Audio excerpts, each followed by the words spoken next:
Comme toutes les professions, celle d'homme politique a ses règles. Le premier truc que j'ai appris, c'est le toc-menotte. Faut dire que j'ai serré des millions de mains, peut-être pas 60 millions, mais pas loin. Une main serrée, un bulletin gagné. Je le fais même des deux mains. En me méfiant des vieilles. Elles ont des pinces de crabe et vous lâchent plus.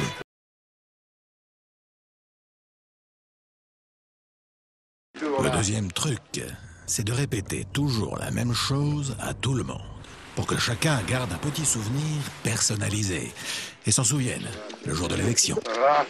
Je dis c'est loin mais c'est beau. Hein? Comment ça va? Je disais c'est loin mais c'est beau. Hein? C'est loin mais c'est beau. Hein? Je dis c'est loin mais c'est beau.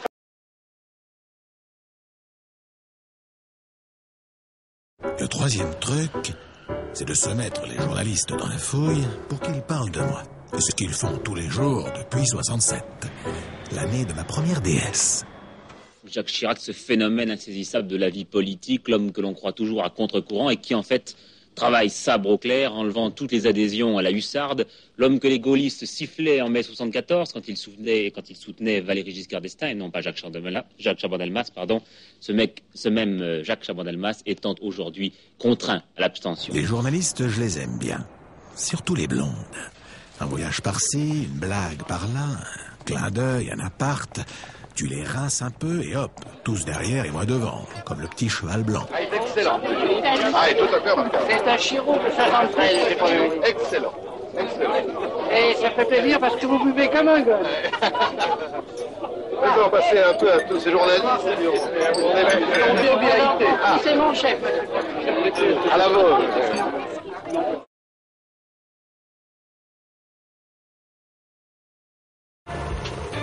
Le quatrième truc, et de loin le plus fondamental, faire le contraire de ce qu'on a dit qu'on ferait.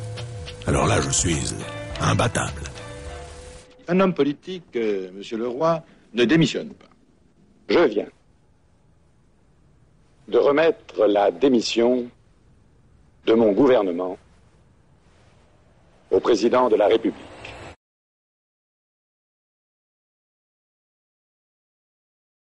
Bienvenue, amis de Congo. Ah, l'Afrique. Là-bas, la politique est encore un vrai métier de seigneur. Et pour l'exercer, et ce sera mon cinquième truc, faut la santé. Et moi, pour ça, je suis un sacré bestiau. Il faut la santé pour voyager, bouffer, boire, serrer des mains, lire ses fiches, se contredire et se jeter dans la foule, comme je le fais depuis 40 ans. Ou pousser une bonne gueulante si l'occasion s'en présente. J'avais encore comme problème. Je commence par l'opération. What do you want? Me to go back to my plane and go back to France? Is that what you want? Then let them go. And let them do. No, that's no problem. No, this is not a method. This is a provocation. That is provocation. It's not a provocation. Please, you stop now. Bonjour.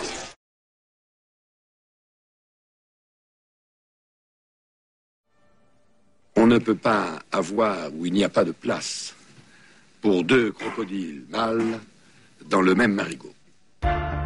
Bombarder son propre camp, c'est le sixième truc.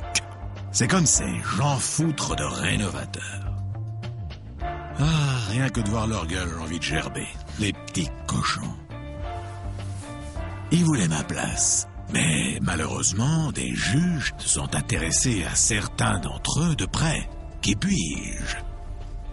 La justice dans notre pays est indépendante et d'ailleurs, je suis le garant de son indépendance.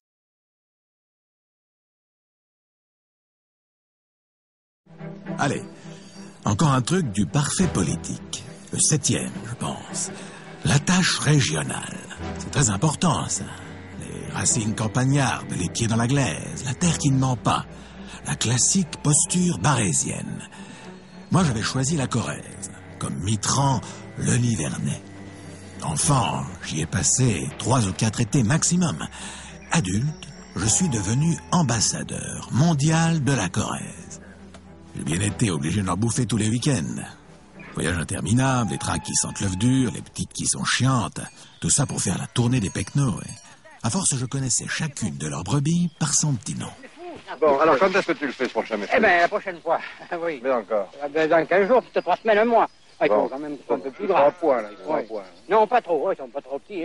Ok. Il m'en faudrait une douzaine. Faut que tu en pousses un peu. Il en faudra bien 3 ou 4. Ah ouais, là, il en faudrait 3 ou 4, oui. Ça fait. C'est la famille qui le fait. Oui. Tu te fais pas de ville, toi. Non, Ah, non. je suis comme toi. Ouais. Toi, tu n'as pas l'air d'en faire mieux. T'as un bon placeur. Oui.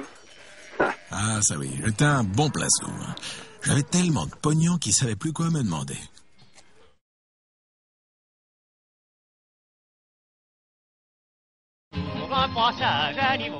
Et dès le premier tour, on s'est fait foutre dehors, bien entendu. Et Mitterrand a été élu. Enfin, Mitterrand. Mais en fait, j'étais content. Giscard battu, je pouvais endosser les habits de chef incontesté de l'opposition. Monsieur Chirac va peut-être intervenir pour commenter. Monsieur Chirac, vous êtes avec nous en direct, mais j'ai l'impression qu'il n'entend pas. Monsieur Chirac. Et qu'est-ce qui lui arrive à la 2? Il faut faire chauffer l'appareil ou... Non, on ne chauffe pas l'appareil. Tiens, c'est bien, on a un langage en direct et un langage dès que c'est hors caméra. Monsieur Chirac. Les résultats du deuxième tour des élections législatives ne sont évidemment pas une surprise. Et comme je pensais que l'expérience socialo-communiste et la prostate de Mitterrand ne tiendraient pas l'année, je croyais que mon heure était proche. Mitterrand, j'ai passé ma vie à l'attaquer. Vous observerez qu'il a fait une très longue carrière politique et que sur toutes les grandes affaires intéressant notre pays, il s'est toujours trompé. Ouais, je sais, on dirait que je parle de moi.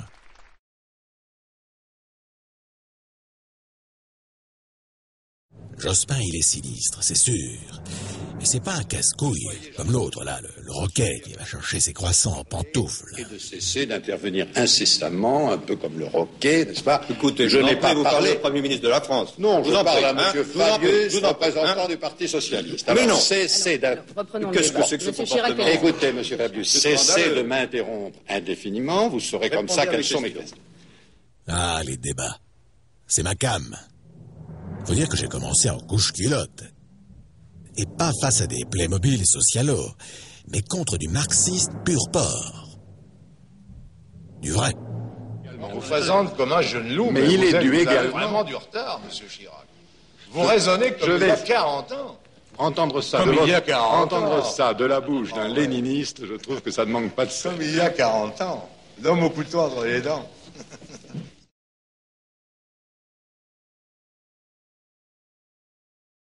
On va y aller. J'allais entamer une cure de Prozac lorsqu'une bande de jeunes en short est venue miraculeusement me redonner, comme à la France, un coup de brillant lustrine.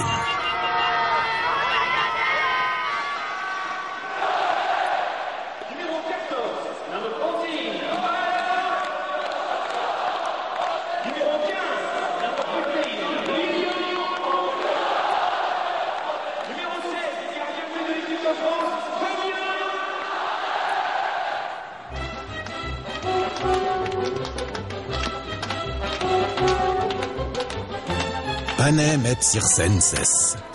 Du pain et des jeux. Quand je pense que la recette marche encore.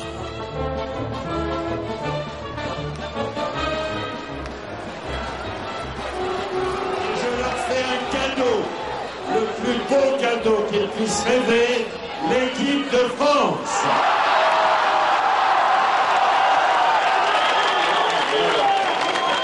L'équipe de France et la Coupe de France, la Coupe du Monde, pardon. La Coupe du Monde.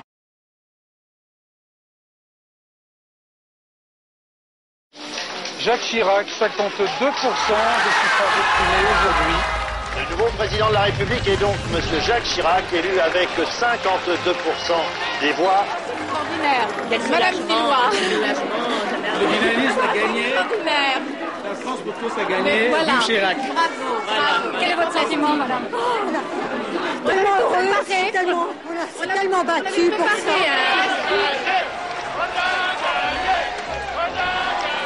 Enfin, j'y étais arrivé. Le plus beau jour de ma vie.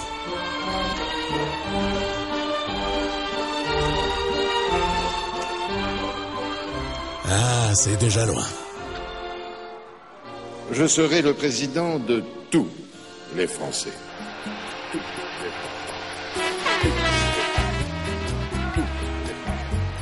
Le plus drôle, c'est Juppé. Regardez, il n'est pas encore aux affaires qu'il souffre déjà 1000 morts. Moi, j'adore ça. Et Barouin derrière. Pof, plus de lunettes. Mais c'est bien à une révolution qu'on assiste.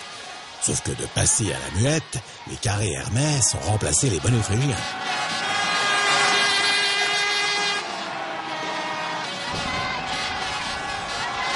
D'un seul coup, ça n'était plus ringard d'être de droite, d'avoir du pognon et de le montrer. Nous allions démolir la dictature intellectuelle gauchiste, imposée depuis mai 68. Mon bonheur a failli être de courte durée. Il s'en est fallu d'un cheveu de la choucroute de Bernadette au plein. Qu'elle ne me foute par-dessus bord.